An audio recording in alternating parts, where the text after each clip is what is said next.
በዓለም አትሌቲክስ ታሪክ ውስጥ አዲስ ተስፋን የፈነጠቀ አትሌት ነው። ለኢትዮጵያ ደግሞ የምንጊዜውም ጀግና አትሌት ይሆነኛል ብላ የምታስበው ሰው ለረጅም ርቀት ክስተት ሆኗል። ቢኒያም መሐሪ በዘንድሮው የዓለም አትሌቲክስ የወንዶቹ የወጣት ኮከብ የሽልማት ዝርዝር ውስጥ ስሙ ተካቷል። ለማሸነፍ ደግሞ የኢትዮጵያውያንን ድጋፍ ይፈልጋል። እንዴት እንደግፈዋለን ተሰሙታላችሁ። አትሌቶቻችን በቡድን ከተዘጋጁና የትራክ እጥረቱ ከተቀረፈ ከፍተኛ ውጤት ማስመዝገብ እንችላለን እያለች ነው ጀግናዋ አትሌታችን ጥሩነሽ ዲባባ። ዝርዝር ጉዳዩን ይዘናል።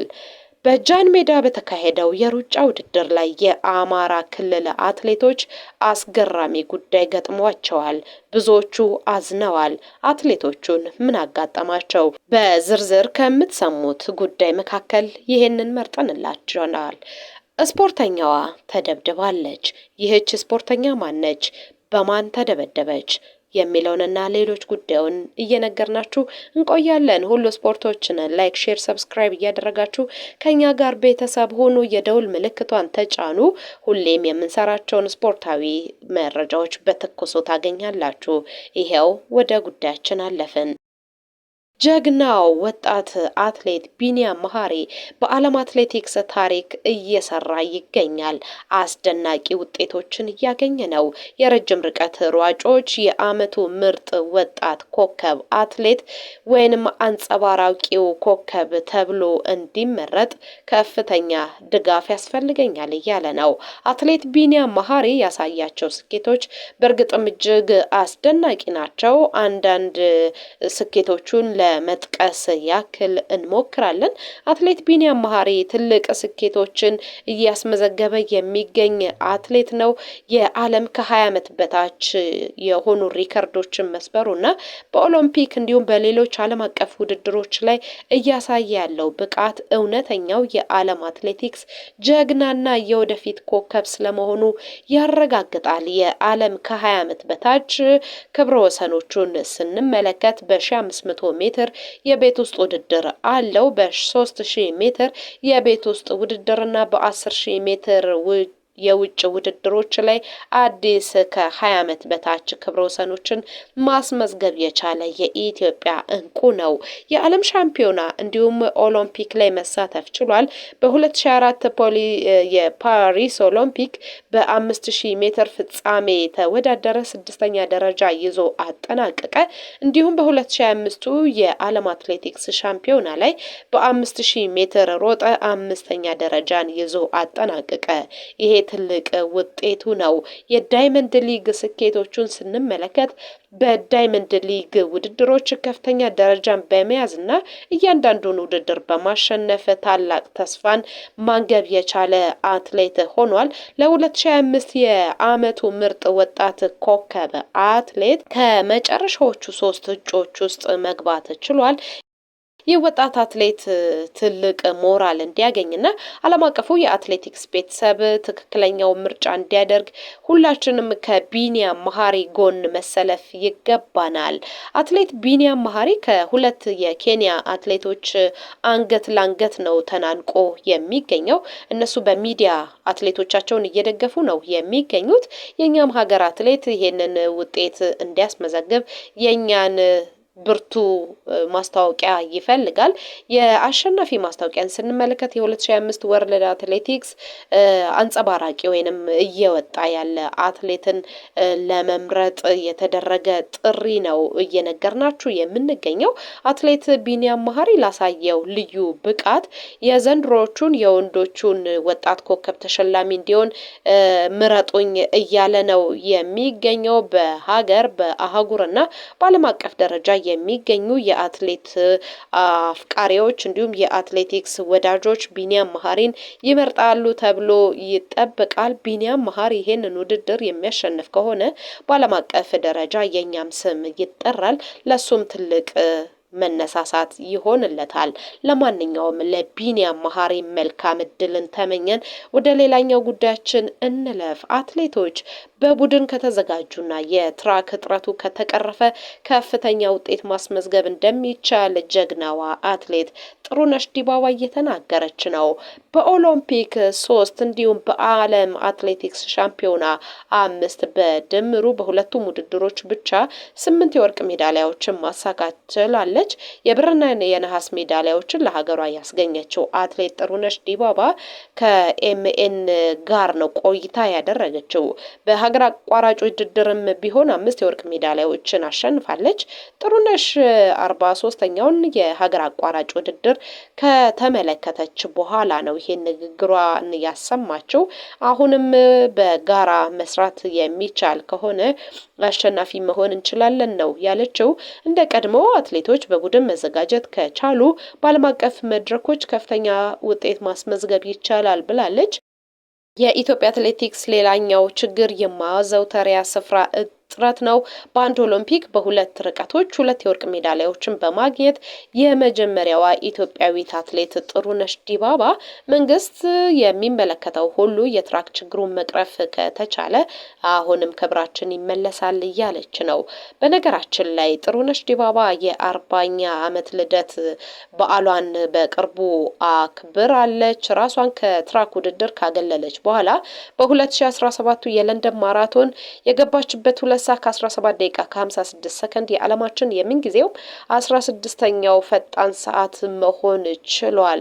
በዚሁ ከተያያዘ ዜና ሳንወጣ በ43ኛው የጃን ሜዳ ኢንተርናሽናል ሀገር አቋራጭ ውድድር የተሳተፉ የአማራ ክልል አትሌቶች ችግር ገጥሟቸዋል። ምን ገጠማቸው የሚለውን እንንገራችሁ። በመጀመሪያ የገጠማቸው እክል ክልላቸውን ወክለው አዲስ አበባ ከገቡ በኋላ አትሌቶቹ በጀት የለንም ነው የተባሉት። በጀት የለንም በየዘመዶቻችሁ እረፉ ተብለው ነው የተነገራቸው። ሌላኛው ችግርም ተከተለ። አበል በሰዓቱ አልተሰጣቸውም ነበረ። የአሰልጣኝ ክትትል አልነበራቸውም። የኮንዲሽን አጠባበቅ ላይም ችግር ነበረ። ከሌሎቹ ክልሎች ጋርም ሲነጻጸር የተሰጣቸው አበል እጅግ ዝቅተኛ ነበረ። 450 ብር የቀን አበል ብቻ ተሰጥቷቸው ነበረ እንዲሄዱ የተደረገው። አሁን ባለው የኑሮ ውድነት ይሄንን ማሳካት እንደማይችሉ ይታወቃል። በእነዚህ ሁሉ ተደራራቢ ችግሮች ውስጥ ሆነው ነው ያሳለፉት። በ43ኛው የዓለም ሀገር አቋራጭ ውድድር አሸናፊ ለሆኑ አትሌቶች የሜዳሊያ፣ የገንዘብ፣ የዋንጫ እንዲሁም የትጥቅ ሽልማት ሲበረከትላቸው በዚህ ፈተና ውስጥ ሆነው የተወዳደሩ አትሌቶች ድል ማሳካታቸው ደግሞ ሌላው አስገራሚ ጉዳይ ነው። በ6 ኪሎ ሜትር ወጣት ሴቶች ብሔራዊ ቡድን አሸናፊ የነበሩት ኦሮሚያ ኮንስትራክሽን፣ ኢትዮጵያ ኤሌክትሪክ፣ የኢትዮጵያ ንግድ ባንክ ከ1 እስከ 3ኛ ወጥተዋል። በ8 ኪሎ ሜትር ወጣት ወንዶች ሸገር ሲቲ፣ አማራ ፖሊስ፣ አዲስ አበባ ከተማ 3 ደረጃዎችን ይዘዋል በተከታታይ። 10 ኪሎ ሜትር የአዋቂ ሴቶች አሸናፊ አማራ ማረሚያ፣ ኢትዮጵያ ኤሌክትሪክ፣ ኦሮሚያ ፖሊስ ሆኗል። 10 ኪሎ ሜትር የአዋቂ ወንዶች ውድድር የኢትዮ ኤሌክትሪክ፣ ንግድ ባንክ እንዲሁም አማራ ፖሊስ ሆኗል። በ2 ኪሎ ሜትር ሴቶች አሸናፊ ሸገር ሲቲ፣ ኦሮሚያ ፖሊስ መሆን ችሏል። በ2 ኪሎ ሜትር የወንዶች አሸናፊ ደረጃን ስንመለከት ኢትዮ ኤሌክትሪክ፣ ኦሮሚያ ኮንስትራክሽን ኢንጂነሪንግ እንዲሁም የኢትዮጵያ ንግድ ባንክ ከ1ኛ እስከ 3ኛ የሆነውን ደረጃ ይዘው አጠናቀዋል። አሸናፊነታቸው የዋንጫ፣ የገንዘብ፣ የእውቅና ሽልማትንም አግኝተዋል። በ43ኛው የጃን ሜዳ የሀገር አቋራጭ ውድድር ሲጠናከርም በታየው ፉክክር ሌሎች ተስፋ የሚጣልባቸው አትሌቶች ሊገኙ እንደሚችሉ ነው የተጠቆመው። ከዚህ ጉዳያችን ሳናልፋ በ20ኛው የዓለም አትሌቲክስ ሻምፒዮና ላይ ኢትዮጵያ ያመጣችው ውጤት ከ33 ዓመታት ወዲህ እጅግ ዝቅተኛ እንደነበረ ይታወሳል። የባህልና ስፖርት ሚኒስቴር ዓለም አቀፍ ውድድሮችን በተመለከተ እቅዱን በሙሉ ፈጽም ያለው ብሎ ለፓርላማ ያቀረበው ሪፖርት ብዙዎችን አስገርሟል፣ አስደንግጧል። ኢትዮጵያ ባለፈው ወራት ላይ ጃፓን ቶኪዮ ላይ በተካሄደ 20ኛው የዓለም አትሌቲክስ ሻምፒዮና ያስመዘገበችው ውጤት ከ33 ዓመታት ወዲህ እጅግ ዝቅተኛ እንደነበረ እናስታውሳለን።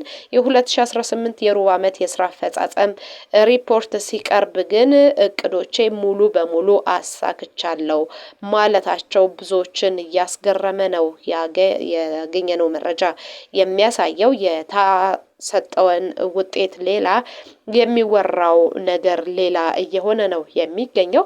ሚኒስቴር መስሪያ ቤቱም ይህንን ችግር ለማስተካከል ቀጥታ ተሳትፎ ማድረጉን ነው የሚናገሩት። ውጤታችን ጥሩ ነው ቢሉም የተወሰኑ ችግሮች አሉብን ማለታቸውን ተከትሎ ነው እንግዲህ ይሄ ግምገማ የተነሳባቸው። የፌዴሬሽን የማስፈጸም አቅም መዳከም፣ የሯጮች የአሰልጣኞች አለመታዘዝ፣ አለመከባበር ለችግሩ ዋነኛ ጉዳይ እንደሆነ ነው የተነሳው። ግን ያሰብኩትን አሳክቻለሁ ማለታቸው ስላቅ ሆኗል። ወደ ሌላኛው የዕለቱ መጨረሻ ዜና እናመራለን። አስደንጋጭ ዜና ነው የምንነግራችሁ። በሐዋሳ ከነማ የሴቶች ቡድን ድንቅ ተጫዋች የሆነችው ለምለም አስታጥቄ በቡድን መሪዋ መደብደቧ ብዙዎችን አሳዝኗል። አሳዛኝና አሳፋሪ የሆነ ድርጊት ነው በሐዋሳ የእግር ኳስ ክለብ የተፈጸመው። የኢትዮጵያ ብሔራዊ ቡድን የሴቶች ቡድን አባል ነች። የክለቡ አንዷ የጥንካሬ ምንጭ እንደሆነች ነው የምትታወቀው። ተጫዋቿ ለምለም አስታጥቄ በቡድን መሪዋ ታረቀኝ ወንድሙ ነው የተደበደበችው። በማህበራዊ ሚዲያ በሰፊው እየተሰራጨ ነው የሚገኘው ይህ ቪዲዮ። ጉዳቱ የደረሰባት ተጫዋች ለምለም አስታጥቄ ጓደኞቿ ወደ ሕክምና እንድትሄድ ሲያግባቧት ይሄ እኮ የሚያስመታ ነገር አይደለም በሚል ስትመልስ ትሰማለች። ይህ ድርጊት ምን ያህል ከስፖርታዊ ጨዋነት የራቀ እንደሆነ ያሳያል። አንድ አሰልጣኝ ወይንም የቡድን መሪ በየትኛውም ምክንያት ቢሆን በተጫዋቾቹ ላይ አካላዊ ጥቃትም ይሁን የስነ ልቦና ቅጣት ማድረስ እንደሌለበት ይታወቃል። የሚያስጠይቅ ጉዳይ እንኳን ቢሆን በክለቡ የመተዳደሪያ ደንብ መሰረት መጠየቅ ሲቻል ይሄንን ማድረጉ ብዙዎችን እያስቆጣ ይገኛል። ሴት አሰልጣኞች ተጫዋቾችም ጭምር ቁጣቸውን እየገለጹ ይገኛሉ። እኛም ይሄንን ጉዳይ እንቃወማለን። እናንተስ ምን ትላላችሁ? ኮሜንት ላይ አስፍሩልን። አበቃን።